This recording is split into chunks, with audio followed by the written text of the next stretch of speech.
के छ केटाकेटी हो मारमट भाइ फेरि फर्के है। अहिले सिङ्जेमा पोखरी ताप्लेजुङतिर चिसो हावामा रमाइलो गर्दैछु। फेसबुक घुम्दा एकैछिन दुःखद खबर आयो यार। एउटा राम्रो नेताको परिवारमा दुःख परेछ रे। मन साह्रै खल्लो भयो यार। राम्रा मान्छेले काम गर्लान् भन्यो यस्तै हुन्छ यार। बालेन दाइलाई साथ दिनुपर्छ, मोटिभेट गर्नुपर्छ, नेपालीले नेपालीलाई उठाउनै पर्छ है। जिन्दगी यस्तै हो यार। जति छ त्यतिकै रमाइलो गरौँ। यो हुडी 2500 तिरेर किनै महँगो त परेन कि। भित्र फरनी रहेछ, क्वालिटी ठिकै जस्तो छ, तर अनलाइनमा सस्तो पर्थ्यो कि क्या।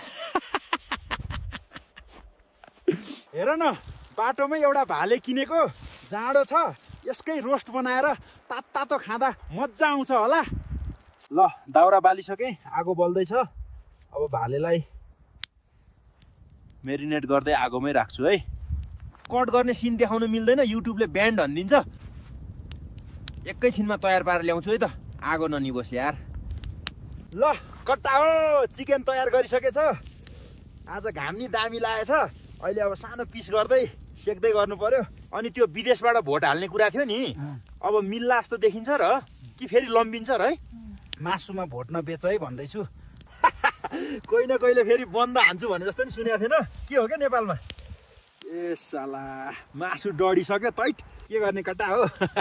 जाडो छ, खुकुरी रमखाम भनेको है पैसा पुगेन। तलको दिदीबाट लोकल ठर्रा ल्याएको छु अलिकति न, बोतल नपाएर चाउचाउको प्याकेटमा हालेछु। ल ग्लासमा हालेँ है, पहिलो सिप।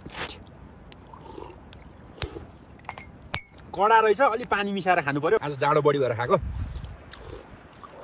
नेगेटिभ नलिनु है, खाएर मात्तिन म के को टेन्सन। बरु एकछिन बुढीको याद आउँला, त्यो अर्को कुरा हो। त कमेन्टमा यसो घुम्ने ठाउँ भन नि यार, मलाई खासै थाहा छैन के। अनि खै त सपोर्ट गरेको सब्सक्राइब गर्नु छैन, यता रक्सी किन्न पैसा छैन यार, माया देऊ है।